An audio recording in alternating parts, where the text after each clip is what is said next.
14 ఏళ్లు ముఖ్యమంత్రిగా 35 ఏళ్లు కుప్పం ఎమ్మెల్యేగా పనిచేసిన చంద్రబాబు వలన ఏదైనా మంచి జరిగిందా అని ముఖ్యమంత్రి జగన్మోహన్ రెడ్డి ప్రశ్నించారు.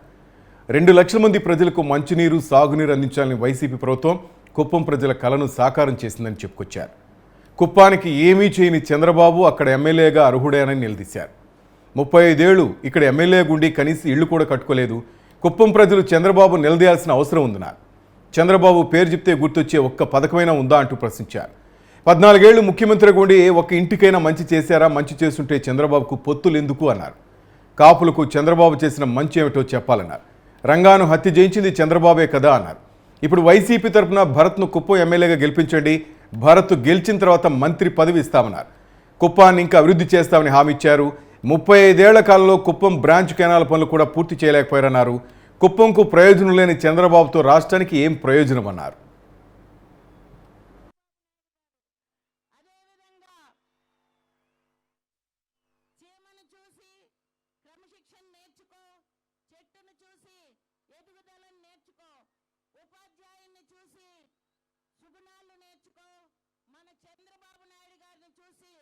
సంక్షేమ అభివృద్ధి కార్యక్రమాల్ని నేర్చుకో అని తెలియజేసుకుంటున్నాను. మీ సంతోషం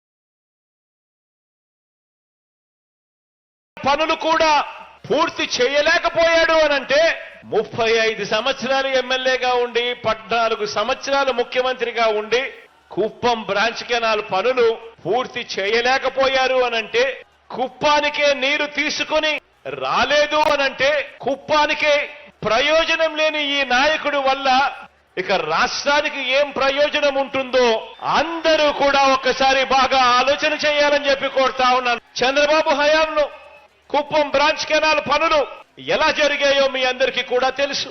దాన్ని నీరు పారే కాలువగా కాకుండా తన జేబులో నిధులు పారే కాలువగా మార్చుకున్న పరిస్థితులే మనందరికీ కూడా కనిపిస్తాయి. కాబట్టి ఈ కాంట్రాక్టును తనకు భారీ వాటా ఇచ్చే వారిలో ఎవరికి ఇవ్వాలి, అంచనాలు ఎలా పెంచాలి, మట్టి పనులు ఎలా పెంచుకోవాలి, ఇలా ఎంత మడుపులు పుచ్చుకోవాలి అన్న అంశం మీదనే చంద్రబాబు గారు రీసెర్చ్ చేశాడే తప్ప ఇక్కడ ప్రజలకు గాని, పక్కనే ఉన్న పలంనేరు ప్రజలకు గాని, ఈ 2 నియోజకవర్గాల్లో ఉన్న 2 లక్షల మంది ప్రజలకు కానీ వీరికి మంచినీళ్ళు ఎలా అందించాలి, వీరికి సాగునీరు ఎలా అందించాలి అన్న అంశం మీద కనీసమైన దృష్టి కూడా లేదు అనంటే ఆలోచన చేయమని అడుగుతా ఉన్నాను. కుప్పం ప్రజలు, పలంనేరు ప్రజలు కలలు గన్న ఈ స్వప్నాన్ని పూర్తి చేసింది, ఈ రోజు చిత్తశుద్ధి చూపించింది, ఈ రోజు మీ బిడ్డ ప్రభుత్వమే అని చెప్పడానికి ఈ రోజు గర్వపడతా ఉన్నాను. టీటీడీ పాలక మండలి పలు కీలక నిర్ణయాలు తీసుకుంది. చైర్మన్ భూమన కరుణాకర్ రెడ్డి అధ్యక్షతన తిరుమలలోని అన్నమయ్య భవన్లో సమావేశమైన పాలక మండలి ఉద్యోగులకు తీపి కవర్ అందించింది. టీటీడీ కాంట్రాక్ట్ సొసైటీ ఉద్యోగులకు 15,000 మందికి 3 నుంచి 20,000 వరకు జీతాలు పెంచుతూ టీటీడీ బోర్డు తీర్మానం చేసింది. ఇక నుంచి ప్రతి ఏటా ఫిబ్రవరి 24న తిరుపతి ఆవిర్భావ దినోత్సవం నిర్వహించాలని నిర్ణయించినట్టు చైర్మన్ భూమన తెలిపారు. 6 రోజుల క్రితం రమణ దీక్షితులు, టీటీడీ అధికారులు, సీఎం వైఎస్ జగన్మోహన్ రెడ్డి అహోబిల మఠం టీటీడీ జీర్లపై నీచేతి నీచమైన ఆరోపణలు చేశారని, దీంతో రమణ దీక్షితులను ఉద్యోగం నుంచి తొలగిస్తూ నిర్ణయం తీసుకున్నట్లు చైర్మన్ భూమన్ రెడ్డి తెలిపారు. నడకదారులు గాలిగోపురం ఆంజనేయ స్వామి ఆలయం వద్ద నిత్య సంకీర్తన అర్చన కార్యక్రమం నిర్వహణకు నిర్ణయం తీసుకున్నట్లు భూమన వెల్లడించారు. కూడా భగవంతుని సేవలో తరించి అతి తక్కువ జీతాలు పొందుతూ తమకు జీతాలు పెరగాలి, వేతనాలు పెరగాలి అని 10 సంవత్సరాలుగా మొరలు పెట్టుకుంటున్నటువంటి వాళ్ళకి మా పాలక మండలి మొత్తం టీటీడీ వ్యవస్థలో పనిచేస్తున్నటువంటి ప్రతి ఉద్యోగికి న్యాయం చెయ్యాలా అన్నటువంటి తలంపుతో దాదాపు 100కి 100% మందికి ఈ రకంగా ప్రయోజనం కలుగుతున్నదేనని మీ ద్వారా పంచుకోవటానికి నిజంగా వ్యక్తిగా నాకు, మా పాలక మండలి సభ్యులకి, ఈవోతో సహా అధికారులకు అందరికీ కూడా చాలా ఆనందకరమైన ఈ విషయాన్ని అందరికీ తెలియజేస్తున్నానని తెలియజేస్తున్నాను. దాదాపు 6 రోజుల క్రితం టీటీడీలో ప్రధాన అర్చకులుగా ఉన్నటువంటి రమణ దీక్షితులు గారు తిరుమల తిరుపతి దేవస్థానం పైన, టీటీడీ అధికారులపైన, పాలక మండలి పైన, ముఖ్యమంత్రి గారి మీద, అహోబిలం మఠం, ఎంతో పురాతనమైనటువంటి అహోబిలం మఠం మీద, రామానుజాచార్య పరంపర అయినటువంటి పెద్దజీయర్ చిన్నజీయర్ స్వాముల ప్రవర్తన మీద, అర్చకుల మీద, అందరి మీద నీచాతి నీచమైనటువంటి ఆరోపణలు చేసిన కారణంగా మొత్తం బోర్డు అంతా కూడా ఇలాంటి వాటిల్ని ఎట్టి పరిస్థితుల్లోనూ ఉపేక్షించటానికి లేదు, సంస్థ గౌరవాన్ని, ఆలయ ప్రతిష్టను కాపాడుకోవాల్సినటువంటి అవసరం ఎంతైనా ఉన్నది అని వారిని ఉద్యోగం నుంచి తొలగించాలని నిర్ణయం తీసుకోవటం జరిగింది. కడప రెడ్లపై మంత్రి ధర్మాన ప్రసాదరావు చేసిన వ్యాఖ్యలు దుమారం రేపుతున్నాయి. శ్రీకాకుళం పిఎస్ కాలనీలో కళింగ కోమిటి సంఘం ఆత్మీయ సమావేశానికి ధర్మాన ముఖ్య అతిథిగా హాజరయ్యారు. ఈ సమావేశంలో కడప రెడ్లపై ఆయన తీవ్ర వ్యాఖ్యలు చేశారు. కడప నుంచి శ్రీకాకుళం వచ్చి భూములు ఆక్రమించేందుకు కొంతమంది పావులు కదుపుతున్నారని ధర్మాన మండిపడ్డారు. ఇదే పరిస్థితి కొనసాగితే చివరకు బయట ప్రాంతాల వారి చేతుల్లోకి శ్రీకాకుళం భూములు వెళ్ళిపోతాయన్నారు. వచ్చి చెప్పండి, నేను అది సుబ్బారెడ్డిలో ఈ భూమి దొబ్బేస్తాము, మాకు వచ్చేస్తాయి, నీవు ఎవరిని ఇక్కడ రమ్మన్నాడు, శ్రీకాకుళం పెట్టి నీ అబ్బగారు సొమ్ము అనుకున్నావు బొమ్మని చెప్పాను. మన ఫ్యామిలీస్ అవి ఎవరో వాళ్ళు ఎవరో కూడా నాకు తెలియదు, పార్టీయా నేను చూడను. అంటే ఏమనుకుంటున్నాడు, అక్కడి నుంచి వచ్చేస్తే మనం ఇక్కడ చేయొచ్చు, మన అజమాయిష్ చెలాయించవచ్చు అనుకుంటు. అది నేను అవమానంగా భావిస్తాను. అందరికి ఎందుకు ఇచ్చేస్తున్నారు అక్కడి నుంచి? అసలు ఈ పట్టణానికి వచ్చిన వాళ్ళు ఎక్కడి నుంచి వస్తున్నారు? మీరు ఒకసారి ఆలోచించండి. ఇంకొక ప్రాంతం నుంచి ఇక్కడికి ఎందుకు వస్తున్నారు? నివాసం ఉన్న వాళ్ళందరూ చూస్తే 10 ఇళ్ళు 9 ఇళ్ళు ఇతర జిల్లాలో ఇతర ప్రాంతాల్లో ఉన్న వాళ్ళు ఇక్కడికి వచ్చినారు. ఎందుకు వచ్చినారు? అక్కడంటే వాతావరణం లేదనమాట.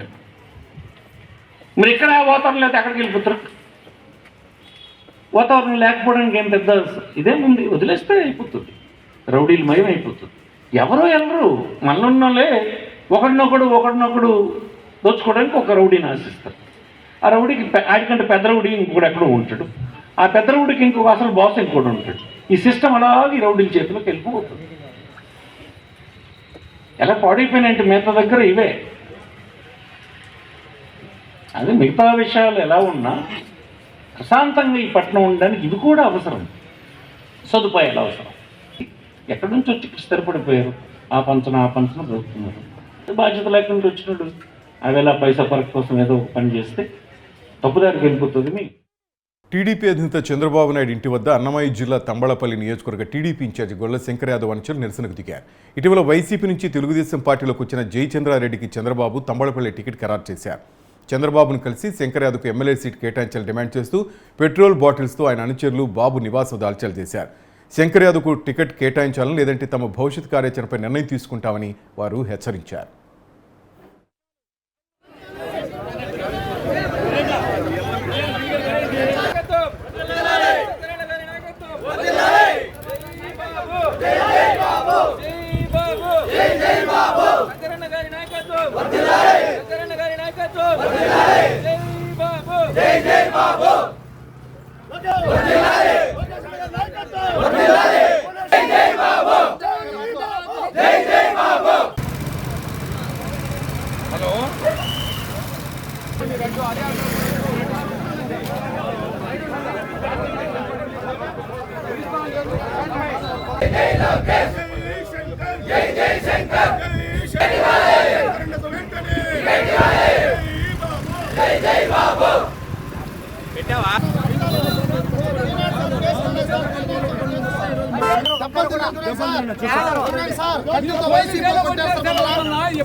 కొత్త వారికి అవకాశం ఇవ్వద్దండి.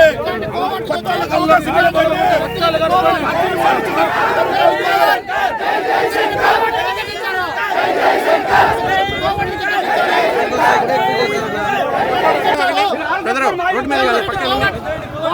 రెడ్డికి తమ్మలపల్లి మన పక్కన జయచంద్రారెడ్డి జయచంద్రారెడ్డి 5 ఏళ్ళు కష్టపడి రాజకీయంగా ఆస్తులు అమ్ముకున్నారు సారు. ఈ రోజు మా పార్టీ జెండా మోసాము. ఎందుకు టికెట్ పోసుకున్న చచ్చిపోతాం. వైసీపీకి రాజీనామా చేసిన ఎమ్మెల్యే పార్థసారథి సోమవారం తెలుగుదేశం పార్టీలో చేరారు. విజయవాడ ఆ పార్టీ జాతీయ ప్రధాన కార్యదర్శి లోకేష్ సమక్షంలో పార్టీ కండువా కప్పుకున్నారు. వైసీపీ విధానాలతో రాష్ట్రానికి భవిష్యత్తు ఉండదని గ్రహించి ఆ పార్టీని వీడినట్లు తెలిపారు. చంద్రబాబు విజన్ భావితరాలకు ఎంతో అవసరమన్నారు. బీసీ, ఎస్సీ, ఎస్టీలకు వైసీపీలో ఏమాత్రం ప్రాధాన్యం లేదన్నారు. బలహీన వర్గాలకు వైసీపీలో అన్ని అవమానాలేనన్నారు. ఎవరి పెత్తనంపైనో ఆధారపడాల్సి వస్తే ఆత్మాభిమానం మాత్రం చంపుకోమన్నారు. నూజివీడులో అందరితో కలిసి వెళ్తూ టీడీపీ జెండా ఎగరేస్తానని తెలిపారు. పార్థసారథితో పాటు వైసీపీ నేతలు బొప్పన భవకుమార్, ఖమ్మం కార్పొరేషన్ చైర్మన్ చంద్రశేఖర్ తదితరులు టీడీపీలో చేరారు.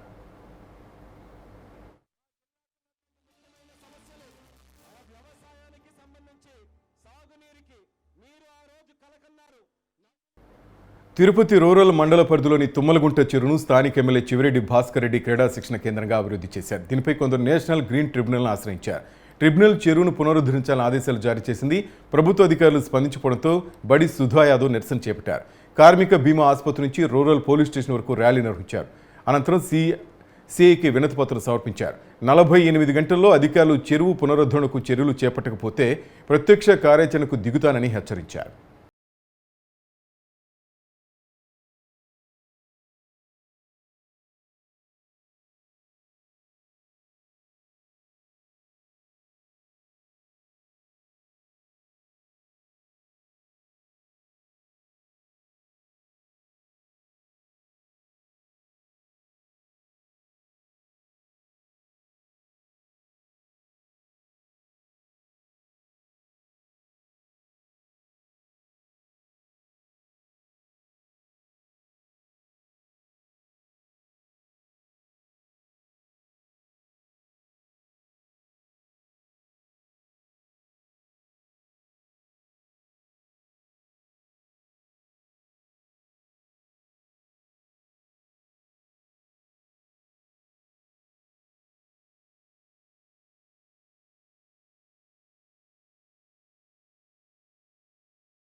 ఉంచి వాళ్ళు ఆ తుమ్మలగుంట చెరువుని మాకు వెతికి పెట్టాలని కోరడం జరిగింది. అదేవిధంగా ఆర్డీఓ గారిని, ఎంఆర్ఓ గారిని కూడా వాళ్ళని కూడా మా యొక్క ఇది కనిపించాలి, మా ఈ చెరువుని కనిపించే విధంగా మాకు వెతికి మాకు ముందు ఎలాగైతే చెరువుగా ఉన్నిందో ఆ చెరువుని ఎప్పుడు కలకలలాడుతూ అది దాదాపు సర్వే నెంబరు 60-100 ఎకరాలు, దాదాపు 100 ఎకరాల చెరువు తుమ్మలగుంట చెరువుని ఇప్పుడు దాన్ని స్వరూపమే మార్చేసి చెరువు అనేది ఎక్కడ కనబడకుండా మన లోకల్ ఎమ్మెల్యే చివిరెడ్డి భాస్కర్ రెడ్డి ఆయన సొంతానికి ఆయన కబ్జాలో పెట్టుకుని ఆయనకి అన్ని రకాలుగా ఆయన ఆహ్లాదకరంగా ఆడుకునేదానికి ఆయన వాళ్ళ ఫ్యామిలీ ఆయన అంతా కూడా దాన్ని ఎంజాయ్ చేయడానికి దాన్ని వాడుతున్నారు.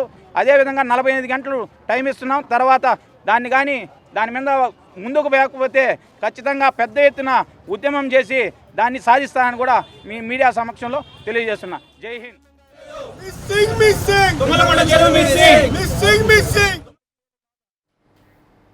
రానున్న సార్వత్రిక ఎన్నికల్లో అధికార వైసీపీని సవాల్ చేస్తూ టీడీపీ జనసేన కూటమి తొలి అడుగు వేసింది. ఒకేసారి 99 శాసనసభ స్థానాలకు అభ్యర్థులు ప్రకటించింది. మొదటి విడతలోనే ఇంత భారీ సంఖ్యలో అభ్యర్థులను ఎంపిక చేయడం ఇదే తొలిసారి.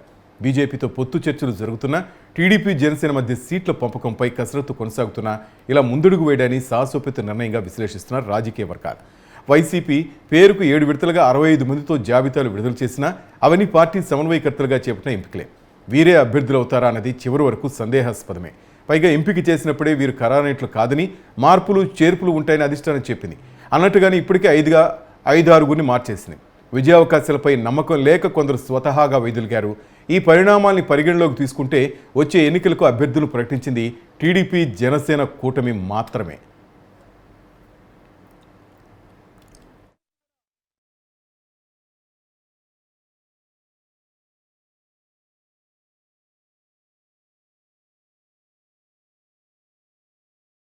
సాధారణంగా ఎన్నికల షెడ్యూల్ వచ్చే వరకు అభ్యర్థుల ఎంపిక ప్రక్రియను కొలిక్కి తీసుకురారన్నది టీడీపీ అధినేత చంద్రబాబుకున్న పేరు.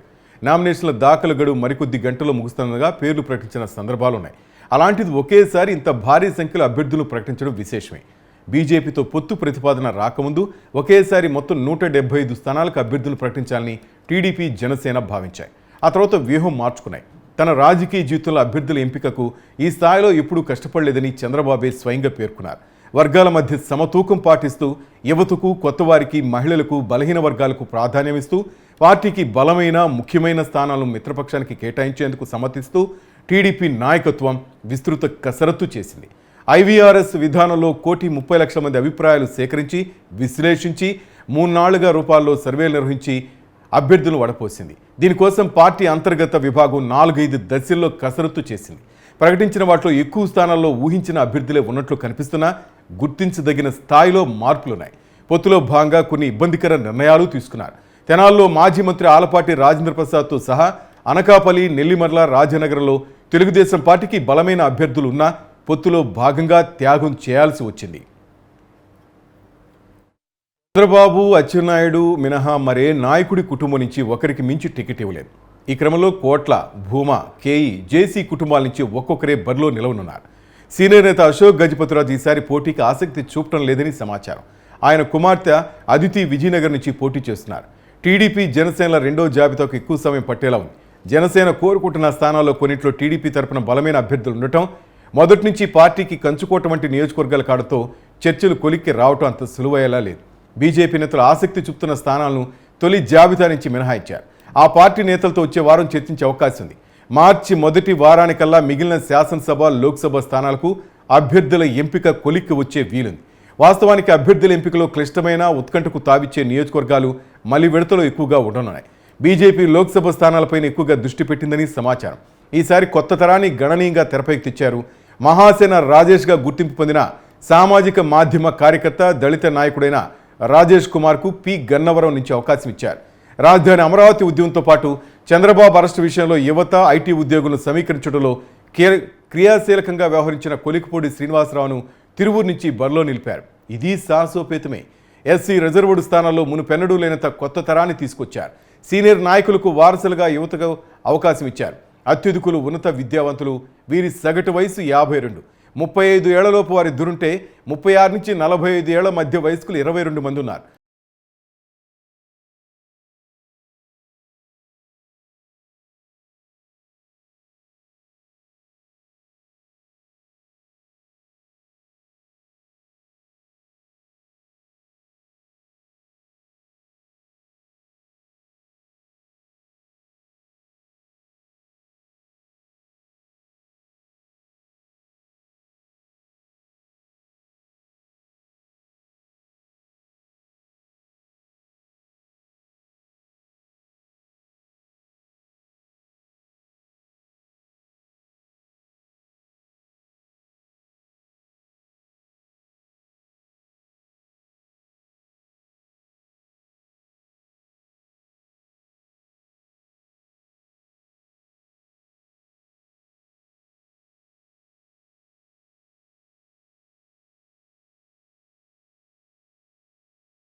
ప్రభుత్వ ఉద్యోగాలకు జీతాలు లేవు, కాంట్రాక్టులకు బిల్లులు లేవు, కూలీలకు పనులు లేవు, నిత్యావసర ధరలు అదుపు లేదు, మా మహిళలకు రక్షణ లేదు, రోడ్లు లేవు, సాగునీటి ప్రాజెక్టులకు దిక్కు లేదు.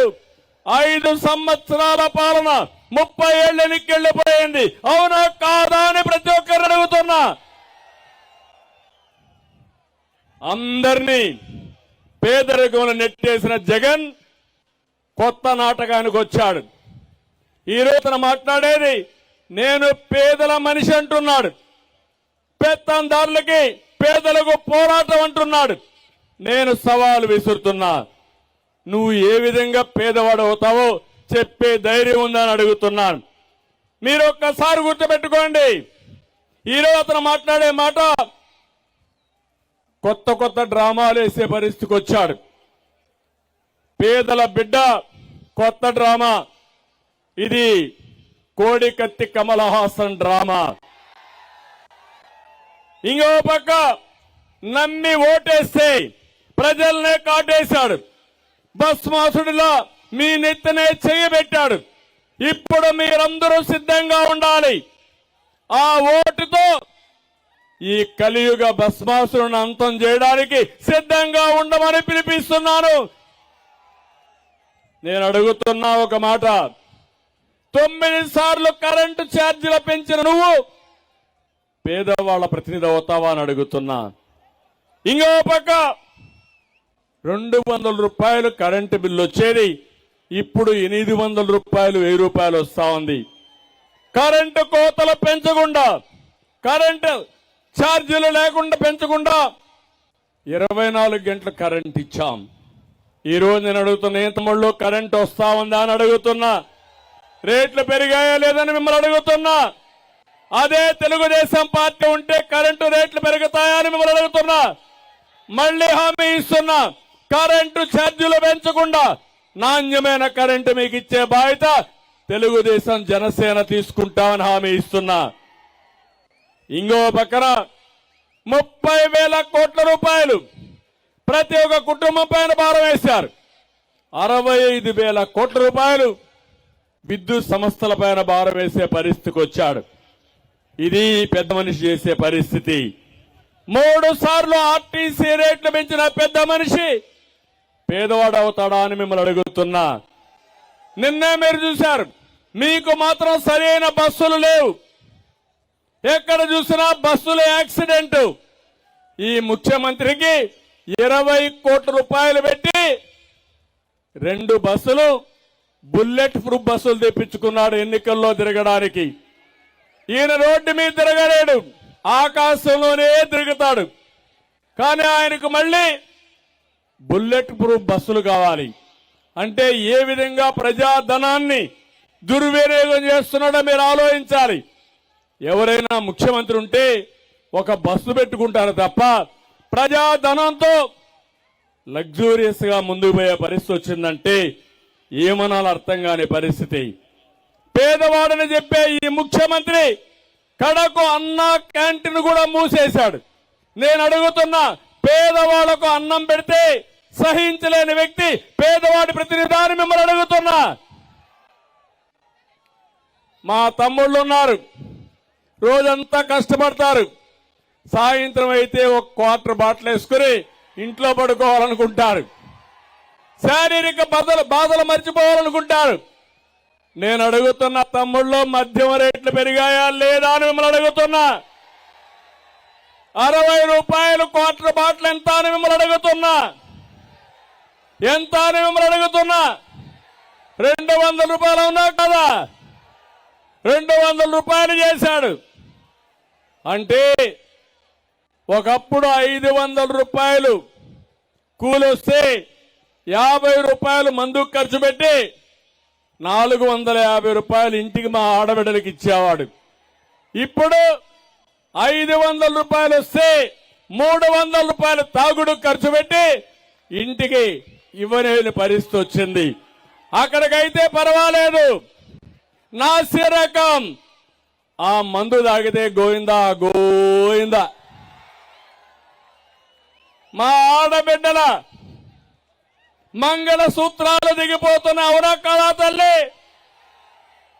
ఆయన కూలి చేయకపోతే పర్వాలేదు కానీ ఆయన హాస్పిటల్కి తీసుకుపోలేక అనారోగ్యం పాలైతే చూసి బాధపడుతూ కుటుంబ సభ్యులందరూ కూడా ఆలోచించే పరిస్థితికి వచ్చారు. ఇలాంటి పేదవాళ్ళ పట్టును పెట్టుకున్న వ్యక్తి, పేదవాళ్ళ రక్తం దాగే వ్యక్తి పేదవాళ్ళ ప్రతినిధి అవుతాడా అని మిమ్మల్ని అడుగుతున్నా. ఇంకో పక్క ఏం తమ్ముళ్ళు ఇసుక్కు రెక్కలు చేయాలి లేదని అడుగుతున్నా. తెలుగుదేశం హయాంలో 1000 రూపాయలు ట్రాక్టర్ అవునా కదా? ఇప్పుడు ఎంత ట్రాక్టర్? ఇసుక దొంగలెవరు? ఇక్కడుండే మీ మంత్రి ఇసుక దొంగ అవునా కాదా అని మిమ్మల్ని అడుగుతున్నా.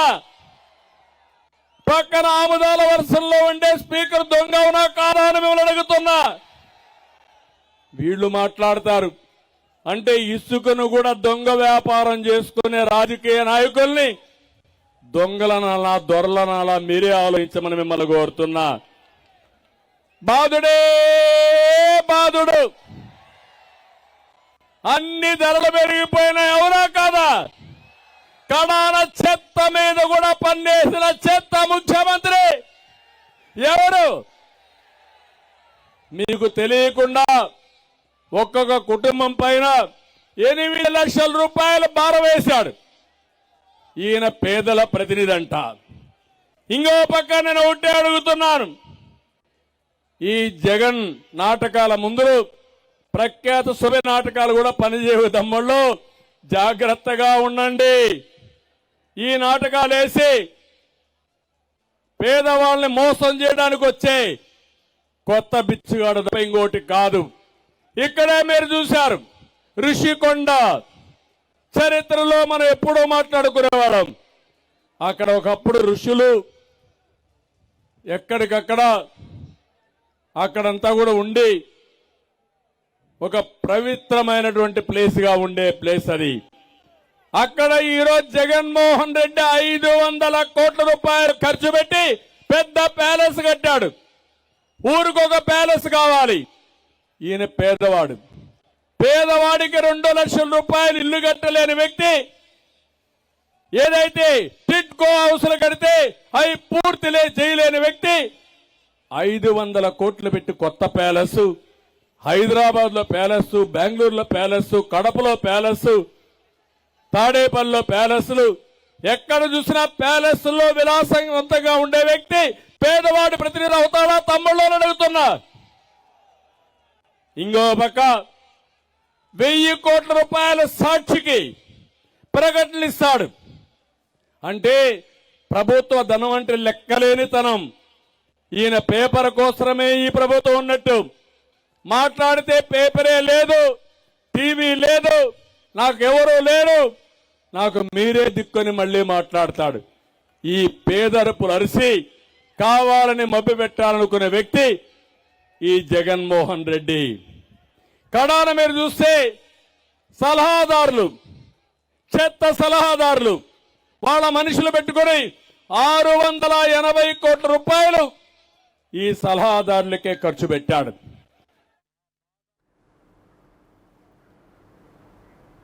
ఇక మాజీ ఎమ్మెల్యే వైసీపీ నేత మక్కిన మల్లికార్జునరావు తెలుగుదేశం పార్టీలో చేరుతున్నట్టు ప్రకటించారు. మార్పు కోసమే తన టీడీపీలోకి వస్తున్నానన్నారు.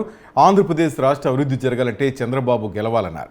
వినుకొండ పట్టణంలో జీవీ ఆంజనేయులు గెలిపించుకుని వినుకొండ పట్టణాన్ని మరింత అభివృద్ధి చేసుకుంటామని మక్కిన అన్నారు.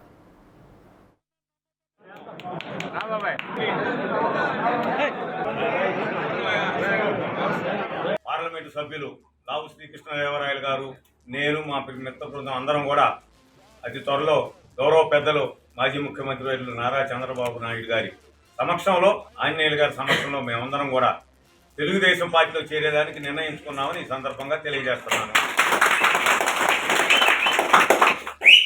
అదేవిధంగా మొట్టమొదటగా జనసేన తెలుగుదేశం కంబైన్డ్ అభ్యర్థిగా వినుకొండ నియోజకవర్గం నుంచి నిన్ననే ప్రకటించినటువంటి జీవీ ఆంజనేయులు గారికి సంపూర్ణ మద్దతును తెలియజేస్తాము. వాటిని మంచి మెజార్టీతో ఈ నియోజకవర్గ శాసనసభ్యులుగా గెలిపించుకునే దానికి మేమంతరం కూడా కష్టపడి పనిచేస్తామని ఈ సందర్భంగా మీడియా మిత్రులందరూ కూడా తెలియజేస్తున్నాం. మరి ఈ సందర్భంగా మీ అందరూ కూడా మనవి చేసేది, ఈ రోజున ఈ పార్టీలో మేము రావడానికి ఉన్నటువంటి ఆవశ్యకతను కూడా మీ అందరూ కూడా వివరించాల్సిన బాధ్యత నా మీద ఉంది. మొట్టమొదటి నుంచి కూడా కాంగ్రెస్ పార్టీలో ఉంటూ కాంగ్రెస్ పార్టీ ద్వారా వివిధ పదవుల్ని సర్పంచ్ నుంచి ఎమ్మెల్యే వరకు కూడా అనుభవించడం జరిగింది. జిల్లా అధ్యక్షుడిగా కూడా ఆంజనేయులు గారు తెలుగుదేశానికి ఉంటే నేను కాంగ్రెస్ తరఫున 7 సంవత్సరాల పాటు జిల్లా అధ్యక్షుడిగా పనిచేశాను. తిరుపతిలో టీడీఆర్ బాండ్ల జారీలో 4,000 కోట్ల స్కామ్ జరిగిందని మాజీ ఎమ్మెల్యే సుగుణం ఆరోపించారు. దొంగ ఓట్లలో వైసీపీ ఆరితేరిందని, కుమారుణ్ణి ఎమ్మెల్యే చేసేందుకు కరుణాకర్ రెడ్డి బూటకపు హామీలు ఇస్తున్నారని ఆమె అన్నారు. తిరుమలకు తన భర్త మాజీ ఎమ్మెల్యే వెంకటరమణ చిత్రపటాన్ని అనుమతించిన టీటీడీ భద్రతా విభాగం వైసీపీ సిద్ధం బ్యానర్లు, వాటర్ బాటిల్స్ ఎలా అనుమతిస్తారని సుగుణమ్మ ప్రశ్నించారు. స్కామ్ మీద బాధితులతో కలిసి పోరాటం చేస్తామని ఆమె హెచ్చరించారు.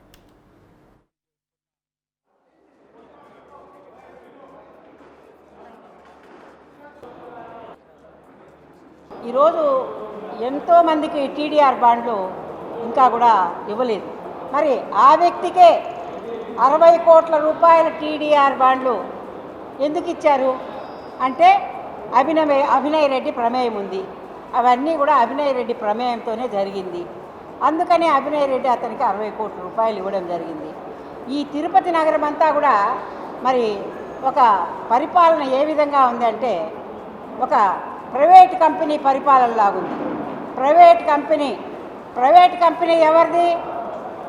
భూమన కరుణాకర్ రెడ్డి, భూమన అభినయ్ రెడ్డి ప్రభుత్వంగానే ఉంది తప్ప ఇది ప్రజాస్వామ్యబద్ధంగా తిరుపతి నగరంలో అయితే పరిపాలన అనేది జరగడం లేదు.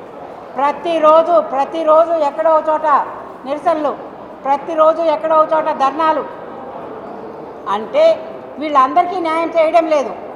వాళ్ళ పార్టీ వాళ్ళు ఎవరో, వాళ్ళ అనుచరులు ఎవరో అనే వాళ్ళకే చేస్తున్నారు. కాబట్టి ఇలాంటి అలజడి, ఇలాంటి అన్రెస్ట్ తిరుపతి నగరంలోనే ఈరోజు లా అండ్ ఆర్డర్, శాంతి భద్రతలు అన్నీ కూడా లోపించిపోయాయి.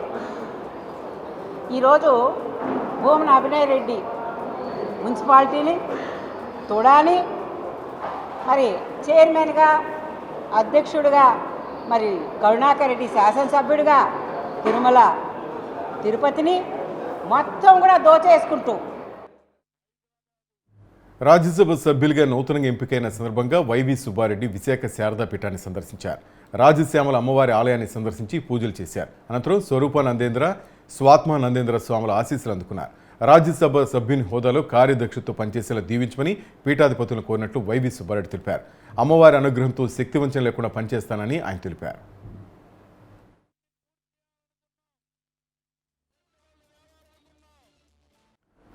ప్రముఖ పుణ్యక్షేత్రం అంతర్వేదిలో శ్రీ లక్ష్మీ నరసింహస్వామి వారి వార్షిక తిరుకళ్యాణ మహోత్సవాలు ఘనంగా ముగిశాయి. ఆఖరి రోజున గ్రామోత్సవం చేసి మంచినీటి చెరువులో స్వామివారికి తెప్పోత్సవం నిర్వహించారు. విద్యుత్ దీపాలతో అలంకరించిన హంసవాహనంపై నరసింహస్వామి అమ్మవారితో కలిసి విహరించారు. తెప్పోత్సవం కార్యక్రమానికి స్థానిక ఎమ్మెల్యే రాపాక వరప్రసాదరావు ముఖ్య అతిథిగా హాజరయ్యారు. కళ్యాణ మహోత్సవాలకు సుమారు 3 నుంచి 4 లక్షల మంది భక్తజనం స్వామివారిని దర్శించుకున్నట్లు అధికారులు తెలిపారు.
రాగి గంజి, కోవా ఓళిగలు, బజ్జీ ఉగ్గాని, సంగటి, తాడిపత్రి ధమ్ బిర్యానీ, అలసంద వడలు, నన్నారి, జొన్న రొట్టెలు ఇవి అనంతపురం ప్రత్యేక రుచులు.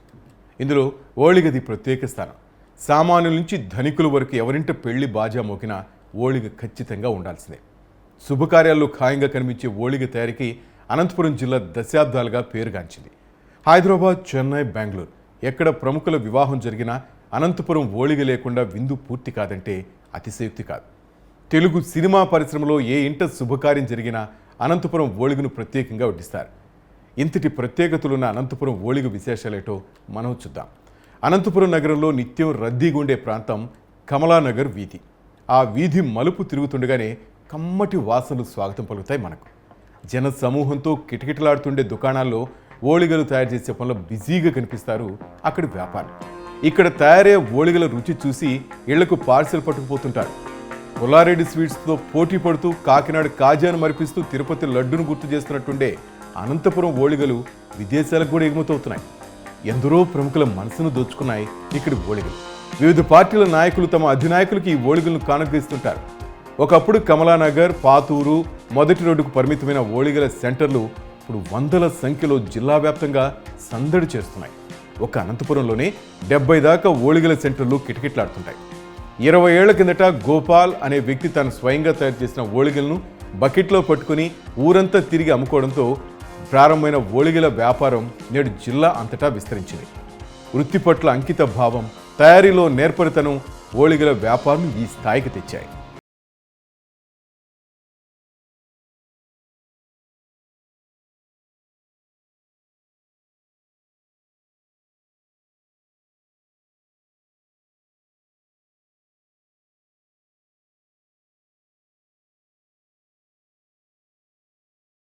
నెయ్యి, కొబ్బరి, కోవా, పూర్ణం, డ్రై ఫ్రూట్స్ ఇలా రకరకాల ఓళిగలు తయారు చేస్తుంటారు ఇక్కడ. నగరానికి చెందిన ప్రవాసాంతులు అమెరికా వెళ్తున్నప్పుడు తప్పకుండా ఓళిగలను అక్కడి వారికి రుచి చూపించడంతో వీరి ఖ్యాతి అంతర్జాతీయ స్థాయికి చేరుకుంది. అద్దెళ్లలో ఉంటూనే మరో నలుగురికి ఉపాధి కల్పిస్తున్నారు వీరు. పేదరికాన్ని మర్చిపోయే మంచితనమో, ఎదిగినా ఒదిగుండాలన్న వినయమో తెలియదు కానీ తమలాగే మరో 10 మంది బాగుపడాలని ఆకాంక్షిస్తుండడం వారి విజయానికి సోపానం. సాధారణంగా ఓళిగలు ఎక్కడ చేసినా దాదాపు ఒకే రుచి ఉండాలి. కానీ అనంతపురం ఓళిగలు చాలా ప్రత్యేకం. అన్ని చోట్ల మందంగా ఉండే బొబ్బట్లలాగా ఉండవు వీరి ఓళిగలు. స్వచ్ఛమైన రవ్వకు బెల్లం, గసగసాలు, యాలకులు, రిఫైన్డ్ ఆయిల్ జత చేసి తయారయ్యే ఓళిగలు నోట్లో వేసుకుంటేనే కరిగిపోతాయి. అందువల్లే వీటికి ఇంత డిమాండ్. మామూలు ఓళిగ 10 రూపాయలు ఉంటే కోవా ఓళిగ 20 నుంచి 30 రూపాయలు, స్పెషల్ ఓళిగ 20 రూపాయలు, డ్రై ఫ్రూట్స్ ఓళిగ 40 రూపాయలు, కొబ్బరి కోవా ఓళిగ 20 రూపాయల వరకు పలుకుతుంది. ఒక్కో నిర్వాహకుడు సగటున 200 నుంచి 300 వరకు వివిధ రకాలైన ఓళిగలను విక్రయిస్తుంటారు.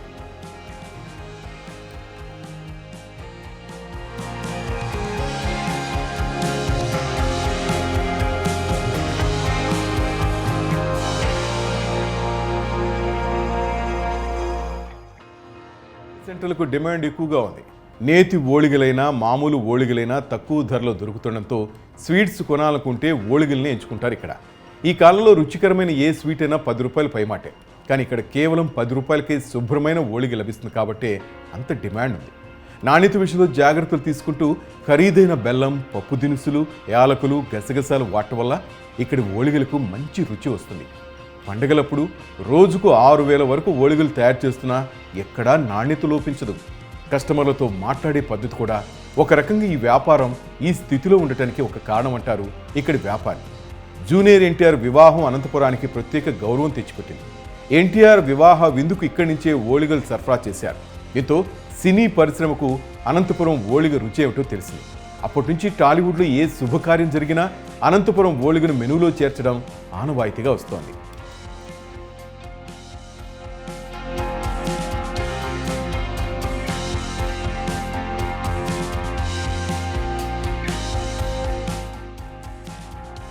అనంతపురం జిల్లా వ్యాప్తంగా దాదాపు 250 ఓళిగ తయారీ కేంద్రాలుంటే అనంతపురం నగరంలోనే 70 వరకు ఉన్నాయి.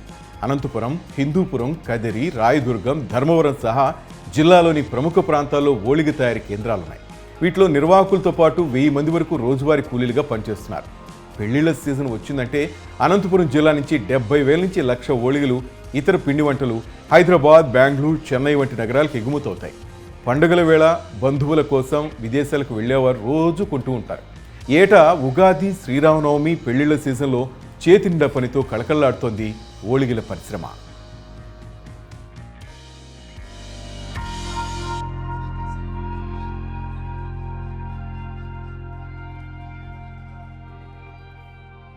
అనంతపురం జిల్లా అంటేనే కరువు కాటకాలు ఒకవైపు, మరోవైపు చూసామంటే ఫ్యాక్షన్ హత్యలు, గొడవలు ఇటువంటి చాలా చూస్తుంటాం. అయితే అనంతపురం జిల్లా, ముఖ్యంగా అనంతపురం నగరం మరొక దానికి కూడా ప్రత్యేకమైన స్థానాన్ని సంపాదించుకుంది. అదేమంటే ఓలిగలు. దీన్ని ఇంగ్లీష్లో కొంతమంది స్వీట్ పూరి అని కూడా చెప్తారు. ఇది ఎవరైతే మన ఆంధ్రప్రదేశ్ రాష్ట్రంలో, ముఖ్యంగా రాయలసీమ ప్రాంతంలో ఎవరైతే విఐపీస్ ఉన్నారో, సినిమా నటులు ఉన్నారో, రాజకీయ నాయకులు ఉన్నారో, వాళ్ళ పెళ్లిళ్ళు కావచ్చు, ఫంక్షన్లు కావచ్చు, సీమంతాలు కావచ్చు, ఏదైనా శుభకార్యం జరగాలంటే అనంతపురం ఓలిగలేంది ఆ కార్యక్రమం అనేది పూర్తి కాదు అన్నట్టుగా ఒక భావన కూడా ఉంది. మనం ఈరోజు వచ్చేసి అనంతపురం నగరంలోని కమలానగర్లో ఉన్నాం. ఇక నాగరాజ్ అనే వ్యక్తి దాదాపుగా చాలా సంవత్సరాలుగా ఇదే వ్యాపారంలో ఉన్నారు. ఆయనతో ఒకసారి మాట్లాడే ప్రయత్నం చేద్దాం. నాగరాజ్, చెప్పండి, మీరు ఎన్ని సంవత్సరాలుగా ఇక్కడ వ్యాపారం చేస్తున్నారు? ఏంటి అసలుది, ఎందుకు అంత ఫేమస్ అయింది అనంతపురం ఓలిగా అంటే? సార్, మేము దగ్గర 20 ఏళ్ళు అయింది సార్ ఓలీలు చేయబట్టి. జూనియర్ ఎన్టీఆర్ పెళ్లికి తీసుకున్నాక మా మామ వాళ్ళది షాపు, వాళ్ళు అది ఎప్పటి నుంచి బాగా ఫేమస్ అయింది. మేము ఇక్కడ సపరేట్ పెట్టి 7 సంవత్సరాలు అయింది.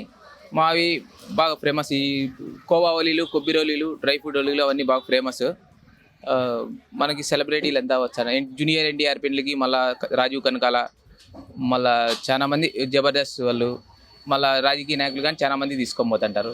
ఇప్పుడు హైదరాబాద్కి పోయే వాళ్ళు ప్రతి ఒక్కరు కంపల్సరీ డైలీ ఒక 200 ఓలీలు తీసుకొని పోతారు బస్సుకి. మేము బస్సు డెలివరీ కానీ ఇస్తాం. హైదరాబాద్ డైరెక్ట్ పోతాయి, హైదరాబాద్, బెంగళూరు, మళ్ళీ అన్ని సిటీస్కి అంతా పోతుంటాయి. చల్లార్చి ప్యాక్ చేయిస్తాం బాగా. వేరే ఊరికైతే అమెరికా కానీ పోతాయి మన. ఓకే, ఈ స్వీట్ పూరిల్లో ఏదైతే ఉందో ఇది తయారీ అయిన తర్వాత దీంట్లో ప్రోటీన్స్, కాల్షియం, జింకు అంటే ఆరోగ్యానికి ఉపయోగపడే అంశాలు కూడా ఇందులో ఉంటాయని చెప్తున్నారు.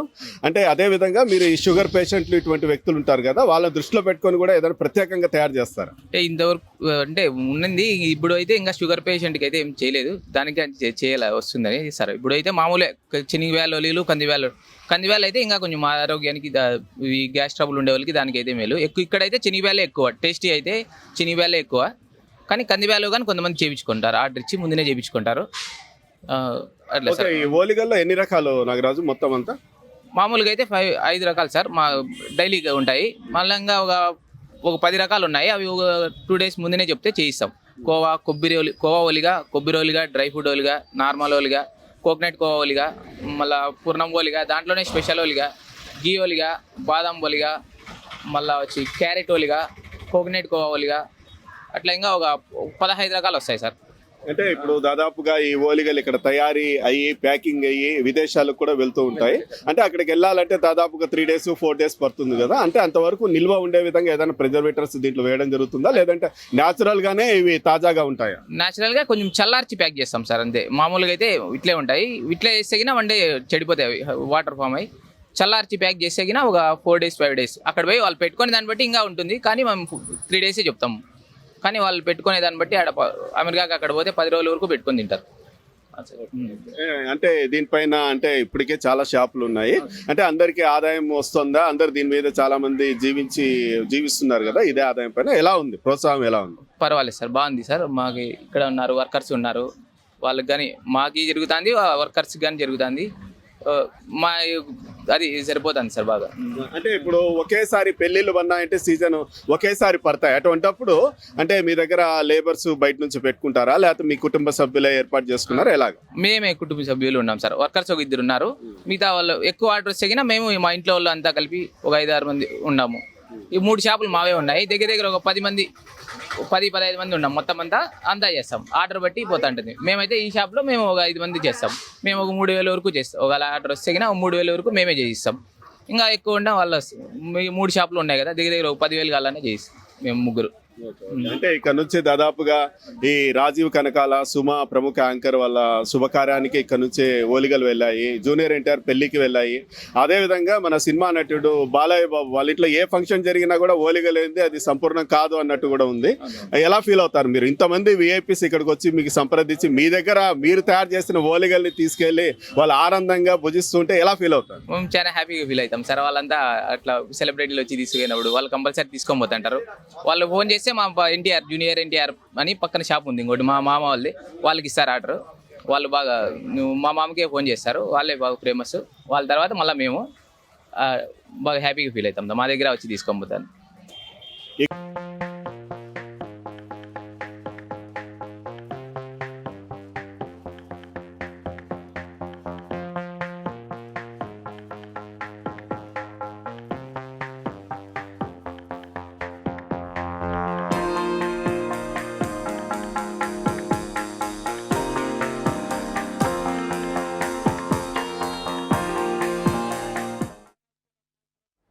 That's all for now. Keep watching news 360. నిజం ఆలోచన మారుస్తుంది.